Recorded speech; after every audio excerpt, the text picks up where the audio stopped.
It's Lucy Litch, and this is Tiny House Conversations. It's the Australian-based podcast where I interview experienced tiny houses, tiny builders, and adventurers in the tiny world so you can discover how to create, build, and transition into tiny life.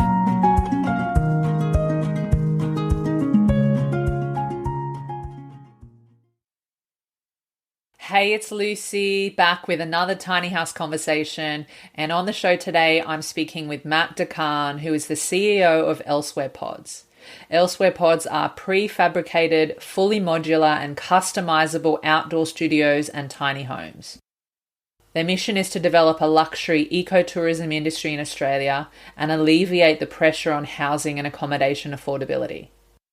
And in this conversation, we talk about Elsewhere Pods' mission and the different purposes their pods and structures can be used for, how they're different to what else is out there in the modular building and eco-accommodation space, the different structures and tiny house models Elsewhere Pods offers and the process to work with them as a customer, how they help solve different struggles customers may experience, such as finance, delivery, site access, building permits, council regulations, and much more.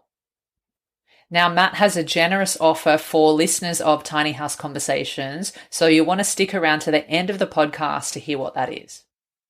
Matt and Elsewhere Pods are approaching things differently and doing some great things in this space. So, on to this Tiny House Conversation with Matt. Hey, Matt, welcome to Tiny House Conversations. It's so good to have you on the show today. Thank you so much for having me. Really excited to have a chat. Yeah, me too. So you're the CEO of Elsewhere Pods, and what I'd love to do is just start by sharing a bit about your background and how Elsewhere Pods came to be, especially crossing over into this tiny house space. Yeah, absolutely. So for me, I guess growing up in Byron Bay, there's always that pull towards ecotourism, given that, that industry has supported that community for, several generations. I guess that has always been part of my passion. After time, I moved to Melbourne and got an education, joined the corporate world and developed a profession in international trade law and economics. But the pull was always really strong to do something with more impact broadly on society. And my mum, who's still up in that area of, the Byron region, she had some issues around housing affordability, and she actually lost her home, the majority of her possessions during the recent floods. That was a really strong pull for me to go, okay, I'm going to transition to do something that has, a bit more impact and be part of the solution. So I ended up connecting with a former architect and one of the investors for Elsewhere Pods, and together we've co-developed and commercialized Elsewhere Pods. Oh, wow. I'm sorry to hear about your mom. I feel like obviously so many people got impacted and lost a lot of things. I was actually up there during the round of the first floods and I saw some of the aftermath of that. And I guess it's like, it seems to be it has been a turning point for a lot of people, whether they're affected or whether they knew people that are affected, of like, well, how can I contribute to in a more meaningful way, like what you're talking about, making a bit more of an impact. So that's really amazing to hear how that's kind of come about. And I'd love to know, or if you're able to tell us a bit more about Elsewhere Pods, like the mission behind it and what you guys do. The company's mission is definitely an extension of my own. We're seeking to develop a luxury ecotourism industry and I guess in turn relieve pressure on housing affordability. Traditionally, ecotourism has kind of meant, camping or low impact caravanning, van life, as you'll know. And more recently, glamping and cabins starting to go mainstream in the kind of mid-market. So we believe that in order to get kind of mass market adoption or demand take up of ecotourism as opposed to traditional tourism, there's kind of a need for a premium product which really kind of catches the imagination of its occupants. And we hope that by developing dedicated ecotourism accommodations in regional and high tourism areas, that there's less need for local property owners to, rent their houses on short-term accommodation platforms. And therefore, you kind of increase the supply of housing for families and workers in those regions. And what kinds of people are you typically attracting, or like who are you serving in terms of the marketplace? You know, whether it's, I know in tiny houses often it's a wide demographic of people, whether it's families, singles, couples, retirees, divorcees, and everyone in between. And so yeah, who are you guys serving? There's a design solution for just about every use case. The beauty of that kind of modular prefabricated system is that fully customizable, and we can produce a footprint that allows for a little bit more livability or is more minimalist and bespoke. That modular system allows us to be really flexible. We've had customers who have used them as home offices, Airbnb accommodations, pool houses, tiny homes, corporate meeting rooms, and we're now having a lot of inquiries from customers wanting to build larger footprint homes as well. So, yeah, look, there's basically a elsewhere pod for just about every use case. Wow, that's really amazing. And I love the look of your structures, you know, just seeing like what you guys have created there. I feel like they're quite unique and really beautiful. And it is great that you've kind of got something for pretty much everyone, I guess, in different contexts. You know, I'd love to, I guess, switch into hearing a little bit more about those different type of structures that you offer. So can you just share more about, yeah, like you mentioned like luxury eco-accommodation, studio offices, tiny homes. Can you tell us a little bit maybe more about the tiny house models that you build specifically, whether it's the sizes, the base price ranges, other types of features, and anything you can share with us? Yeah, absolutely. Our standard footprint is 2.4 meters wide, and the tiny home models basically start from 6 meters in length and range up to 12 meters. We can do double wide designs as well, so you can jump up to 4.8 meters in width, and technically any multiple of 2.4 meters as well. So quite flexible in terms of the footprint that you're able to achieve for, you know, a tiny or even a small home. The tiny home package that we offer includes a small kitchenette, bathroom, split system air conditioning, and delivery and installation is included for free in metro areas.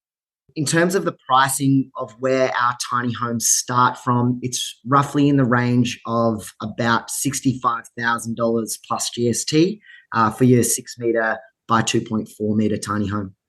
Okay. And am I right in saying that most, if not all, of your tiny homes are actually not on a trailer, but they're more of a foundation?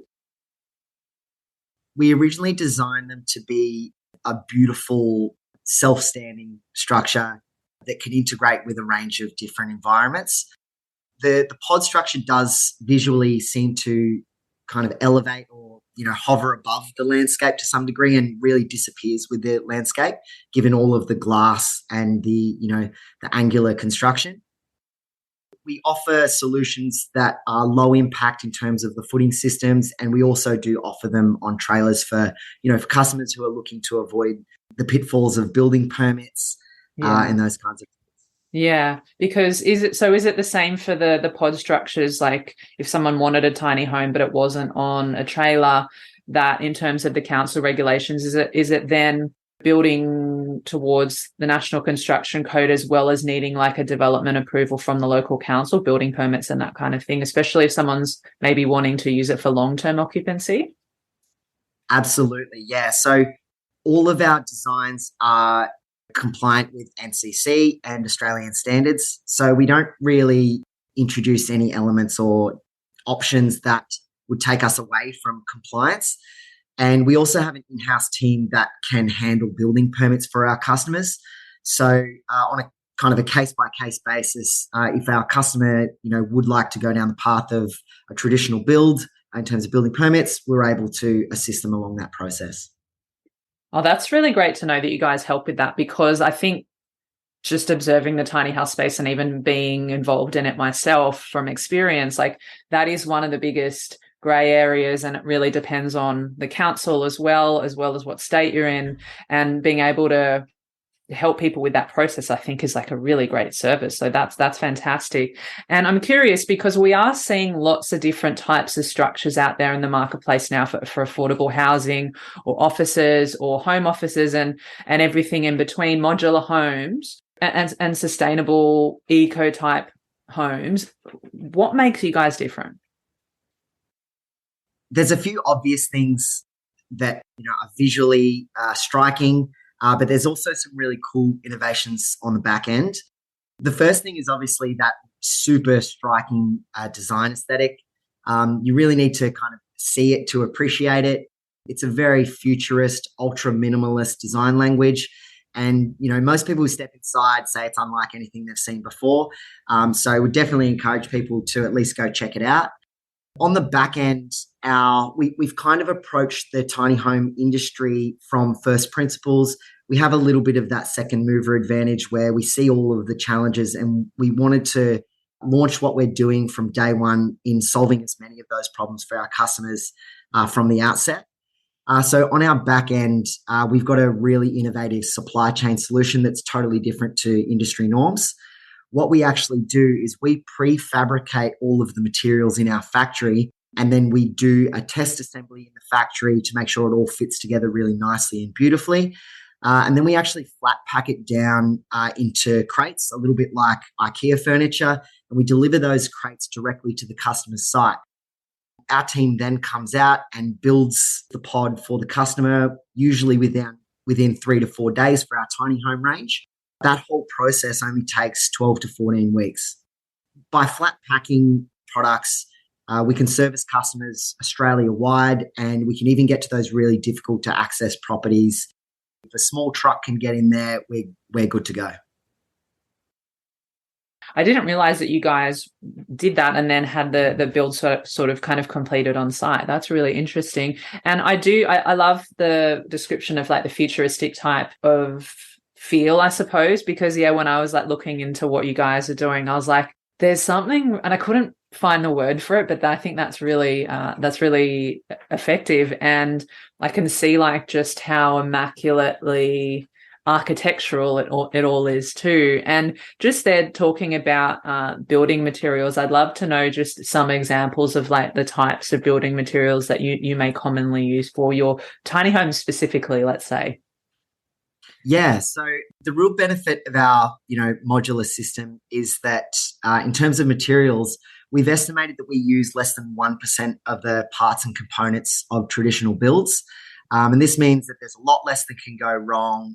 And even if something does go wrong, you can just replace that one particular part or component without needing to, renovate a whole building or pull down roofs and large packages of building. In terms of the materials themselves, the frame is constructed with a titanium magnesium alloy. So it's super strong, super lightweight, and it obviously means that there's less energy going into the production and transport of those materials than, traditional building types. The glass, there's a lot of glass, obviously. Those glass panels are all double glazed. They're thermally broken. They have a low E treatment film as well for increased thermal performance. And I suppose that's really important because when you're designing what is effectively a beautiful glass box, you need to be using the best materials for that. With the insulation panels that we do on our ceilings, sidewalls, and floors, they're a sandwich formation, which includes dual panel and an air insulation gap between the two. And actually, a lot of people don't realize that you absolutely need that air insulation gap for that insulation performance because it reduces the conductive heat transfer. Yeah, I'm sure your well-researched listeners will be across all of that. Yeah, and I love that you mentioned thermally broken windows because that's something, I've done an episode before with a naturopath on mold prevention in tiny homes, and that's something that she had, and I've done consulting with her too. She's recommended that several times, that's something, if it's possible to get in a tiny home or any kind of home, really, any kind of building, that from a mold prevention perspective, which I know is important to a lot of people listening to the show, having access to thermally broken windows is a great thing. And you just mentioned before about how you guys build things in flat packs. You have your team come out to site and then complete the build there. Do your team also help connect to the resources, things like power, water, and sewage, or how does all of that work? And are you offering things like off-grid solutions? What we offer is a plug and play solution. We can basically integrate the pod with whatever services that our customers have on site. The standard configuration just plugs into a 15 amp power supply and, with standard wastewater systems. But we do offer a whole range of off-grid options as well. We've partnered with a bunch of, trusted names in the industry to supply and install these. And we can also connect to whatever off-grid solutions that our customers want to see as well. Some of the things that we can offer are compost toilets, your grey water systems, solar. We can do solar trailers, rainwater tanks, water collection, electric heat pumps for hot water. So a whole range of different efficient and sustainable solutions for off-grid. That's great, because I think that's always a question is too from a lot of people is like, how do I connect to the different resources? And a lot of people do want to go off grid. So it's great to know that you have those options. And you did also mention earlier about being able to customize. So how much customization is possible? Because obviously there's a lot of moving parts when there is customization, and changing one thing might then impact something else. And a lot of companies won't do it. Like there are a few that I know, including one that I worked with, but it's not always the norm. So I'm curious about what that's like for you guys. Yeah, look, we're all about finding the balance between a really simple and streamlined, ordering and manufacturing process, but also a high degree of customization, because for us, what we found is no use case is exactly the same. So basically what we do in our first design meeting with the customer is we say, hey, tell us what the dream looks like and we'll go from there. What that means is, we've got a whole bunch of different options that we can up spec or down spec our products. So we can do things like decks, rooftop balconies, motorized louver pergolas, indoor-outdoor kitchen bars, bifold doors, roller blinds, cabinetries, kitchens, bathrooms, all totally customizable. And it really comes back to that totally modular system. We actually think that we might be Australia's first player that is truly and totally modular. So every panel that you see in our design can be substituted in for another configuration. And in terms of like if someone's looking at wanting to maybe finance because they might not be able to afford something straight away, is that available for your customers? Yeah, that's actually a really good point. As I mentioned, we're approaching the industry from first principles and looking to resolve that challenge of financing, which can be a real minefield for people in our industry. So one innovation that we've introduced is our leasing arrangements that we offer customers. Essentially what happens with that is we take 15% deposit, which covers some of our logistics and installation expenses. And then the customer can make either weekly or monthly repayments for a minimum lease term. After that lease term, they can either choose to make a buyout payment, a little bit like some car leases that you can get, or they can just keep renting it if that's part of their, operating costs in their little business model that they're doing. Or they can even choose to decommission it, which means that we'll come and take it away. And customers might want to do that if they're looking to upgrade and go a little bit bigger, or it's a temporary solution while they're looking to build their dream home, or, their circumstances have changed. It kind of means that we can get people into a tiny home or start a little ecotourism business, without that really large upfront expense. And also, it gives them peace of mind knowing that they have that flexibility. Yeah, definitely. Because even though this is a more affordable housing space, the reality is that it can still be quite a large sum of money for people to fork out in one go. And as you said, also, if they're maybe thinking of using these structures as businesses or whatever the purpose might be. So that's, I think, really, really helpful to know. And I'm also curious, Matt, what would you say would be some of the most popular models based on, the customers that you've had, whether it's tiny homes or even the other types of structures that you do? We've had a lot of interest from customers wanting to use the smaller footprint models as home offices. Working from home has obviously since COVID become, real movement.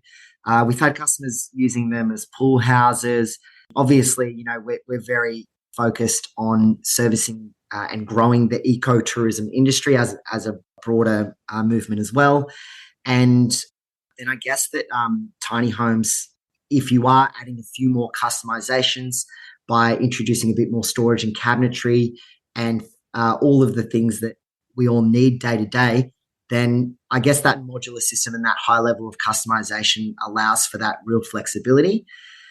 There's one project that we're working on at the moment, which is super exciting. We actually won an Airbnb global design competition called the Oh My God Fund. Airbnb is actually funding a concept building in Daylesford, Victoria for us. So this will kind of showcase what can be achieved with modular design if you're unlimited by imagination and obviously, you've got the budget to do so. It's called the Kangaroo, and it's a 2-story, fully mirror glass, cantilevered, stacked pod structure with a rooftop balcony overlooking a natural kangaroo habitat. It's going to act as like a reverse zoo where the occupants will kind of observe wildlife in its natural environment, but also maintain that high level of premium fixtures and fittings and all of the comforts that modern life demands. Yeah, and it looks really, really beautiful. And are people going to be able to, like, do you guys have models where people can come and actually have a look at them in person or anything like that? Yeah, absolutely. So we've got displays in Byron Bay.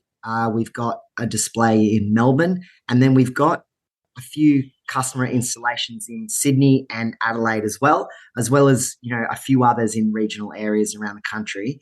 What we actually find is our customers love the product so much that they become advocates for us and they want to show it off to people. So we never have any issue with booking an inspection at a customer installation. So we've been really well supported.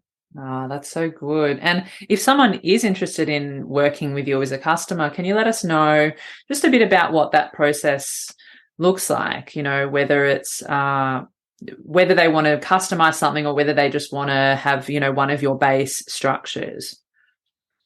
Essentially, what we normally do is we'll book an inspection at one of our displays, and whether that's physically or virtually, we try and get them through to be able to look and touch and feel the products.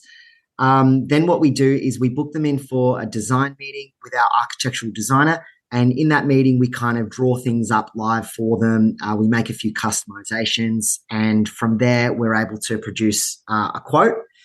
Once that customer is ready to go, whether they're seeking building permits or, they're doing something a little bit more streamlined, we take a deposit. And that deposit's usually 30%, and that will place the order into production. So 12 to 14 weeks after production commences, we're on site installing it.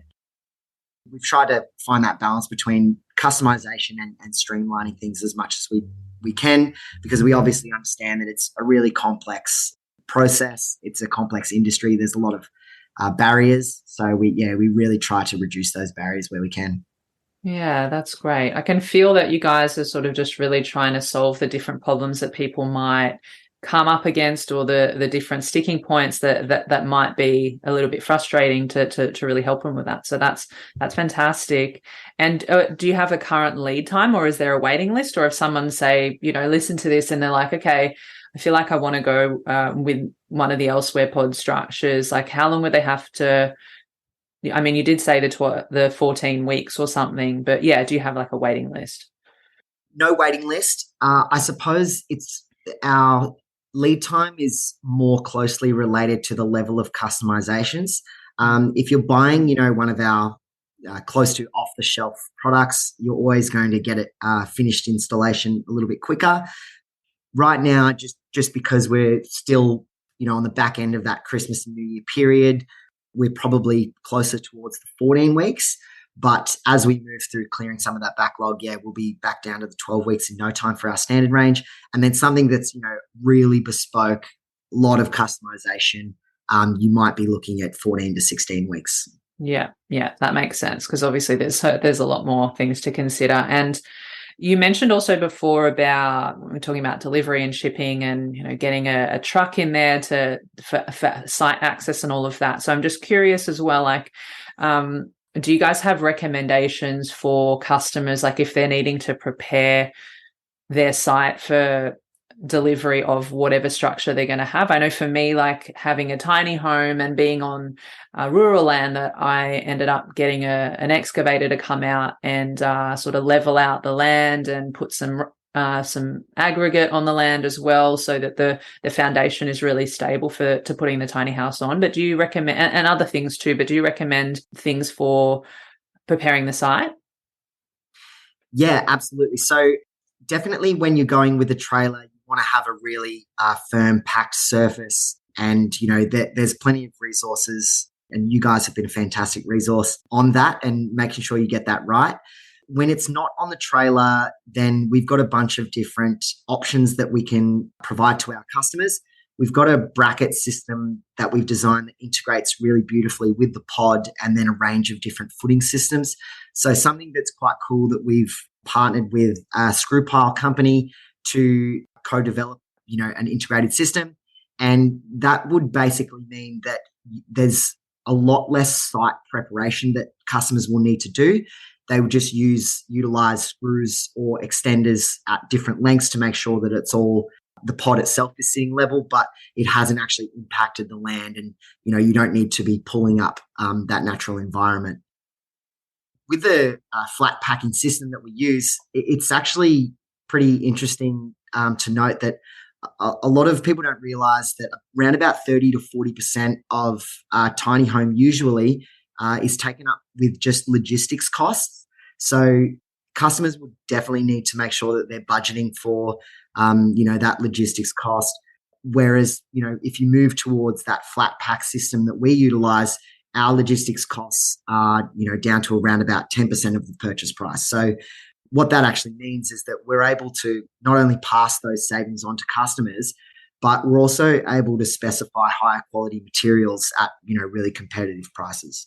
That's a really good point, actually, because, I think we've spoken about it on the show a few times, is that, once you pay for whatever structure you're having, whether it's a tiny home or something else, that's not the end price of everything. There are a lot of logistics to consider, whether it's preparing the site, whether it's getting different tradespeople to come in and help with setting up, whether it's other types of hidden costs that you need in order to be able to set yourself up fully, so that you can either start living in it, start using it for whatever purpose it might be used for. So that's a really great point. And you mentioned the Airbnb thing before with the kangaroo. Are there any other projects you're working on, or anything else that's coming up for you that you want to share with everyone? There's a whole bunch of different cool projects that we're doing at the moment. We're moving into events. So you might be able to see a few Elsewhere pods in and around your town going forward. We're doing lots of cool partnerships with different organizations. Caravan parks have been reaching out to us to create and offer a luxury version of, those traditional cabins and footprints. Something really cool is we're doing a rooftop balcony on a 8-meter double wide in the next month or so. And Wow. So I'm really excited to be able to get some photos of that and share that with our community. Oh, that'll be great. Will you be posting it on your social channels? Yeah, we will. So Yeah, definitely stay tuned. stay tuned for that. I know that you have a special offer for listeners of the podcast, but before we share about that, is there anything else that you feel like we haven't covered today around Elsewhere Pods, or what you guys are doing, or even this luxury eco tourism space that you might want to leave our listeners with? I feel like, we've really covered the broad array of things that we're trying to do in the marketplace. We're definitely very much like approaching the whole industry from first principles. So it's often quite surprising to our customers about, how we do things. And it's funny, a lot of customers will say, no, you can't do that, or that's not the way things are done. And we go, okay, well, I appreciate really well researched, but it's often a process of actually unlearning to then, I guess, understand how our system works. So I'm not a building and construction person myself. I come from a finance and law background. And I guess, it's kind of an advantage having fresh eyes on a new industry, but it's often a little bit confounding for people. Yeah. I guess sometimes it's like, and this might get a bit philosophical, but we can be so used to things being a certain way. And then when something comes in that's different or is disruptive or just a different way of doing things, that, yeah, sometimes it can be, not for everyone, of course, people receive that kind of stuff in a different way. And do you want to let everyone know about this special offer for those listening to the Tiny House Conversations? Yeah, absolutely. So Elsewhere Pods is offering a $500 discount to all Tiny House Conversation listeners. So when you reach out to one of our team, be sure to mention that you're a fan of the show, and yeah, you'll definitely receive that $500 discount. Perfect. Thank you so much for that. That's really generous of you guys to offer that. And do you want to let everyone know, Matt, where the best place to come and find you guys, connect with you online, see what you're up to, or even, book in a call to get the ball rolling? Yeah, so our website is elsewherepods.com, and you can find a brochure on our main landing page. Yeah, we've included a whole bunch of information in that brochure, even down to all the options and pricing. We want to be fully transparent with our customers so that they can do all of their planning and kind of start designing the dream in their mind before they even reach out to us. So definitely jump onto the website. In terms of the projects we're working on and some of those partnerships and some of the design inspiration, definitely jump onto our Instagram. Our handle is at elsewhere_pods. And you can also find us on Facebook with plenty of info and updates. And I'll put a link in the show notes at tinyhouseconversations.com for all of those channels. And will you be going to any of the Tiny Homes Expos this year? Yeah, absolutely. We try to get out to as many of them as we can. There is the Geelong Tiny Home Expo coming up. I think that's in late March, maybe early April.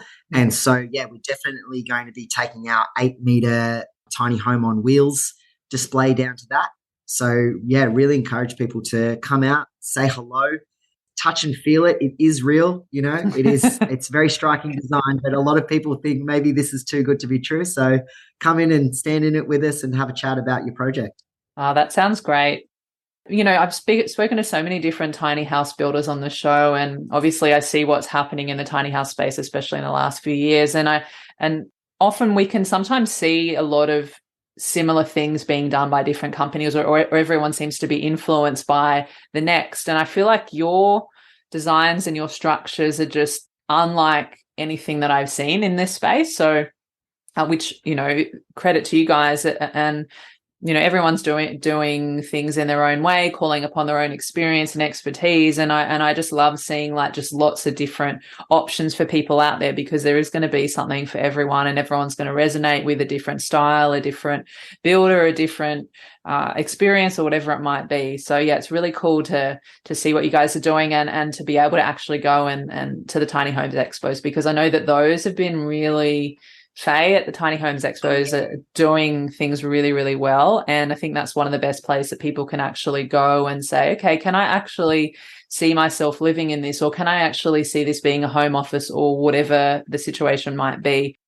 And I guess if you're ever at any of the ones that I end up going to, I'm not sure what I'm going to, but if we're at the same one, I'll definitely come up and say hi in person. Yeah, I just want to say thank you as well for your time today, Matt. It's been really great to get to know a bit more about what you're doing with Elsewhere Pods. And thank you so much for your time today and for sharing. Thank you so much for having me, Lucy. It's a really great, tight-knit community that we're a part of. You're providing really valuable resources for people. So I've definitely learned a lot from your podcast as well. Really appreciate what you're doing, and keep up the great work. Oh, thank you for saying that. I really appreciate that. It's nice to hear feedback like that. And yeah, also, can't wait to see what happens for you guys with Elsewhere Pods later this year and beyond. And if you're listening to us at home, thank you so much for being here. Make sure you go check out what Matt and Elsewhere Pods are doing. Again, those links will be at tinyhouseconversations.com. And stay tuned next Thursday for the new episode of Tiny House Conversations. I'll see you next time.